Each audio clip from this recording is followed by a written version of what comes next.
ಸೂರ್ಯೋದಯದಿ ಏಳುವ ಮೊದಲು ಓಂ ನಮಃ ಶಿವಾಯ ಎನ್ನೋಣ. ನಿತ್ಯ ಕರ್ಮವ ಮಾಡುವ ಮೊದಲು ಶಿವ ಶಿವ ಹರ ಹರ ಎನ್ನೋಣ. ಜಳಕವ ಮಾಡುವ ಸಮಯದಲ್ಲಿ ಓಂ ನಮಃ ಶಿವಾಯ ಎನ್ನೋಣ.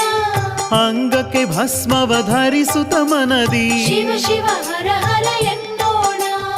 ಇಷ್ಟ ದೇವರ ಪೂಜೆಗೆ ಮೊದಲು ಓಂ ನಮಃ ಶಿವಾಯ ಎನ್ನೋಣ.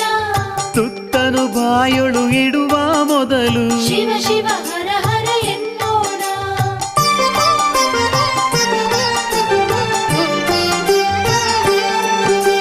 ಸೂರ್ಯೋದಯದಿ ಏಳುವ ಮೊದಲು ಓಂ ನಮಃ ಶಿವಾಯ ಎನ್ನೋಣ. ನಿತ್ಯ ಕರ್ಮವ ಮಾಡುವ ಮೊದಲು ಶಿವ ಶಿವ ಹರ ಹರ ಎನ್ನೋಣ. ದಿನದ ಹೆಜ್ಜೆಯ ಇಡುವ ಮೊದಲು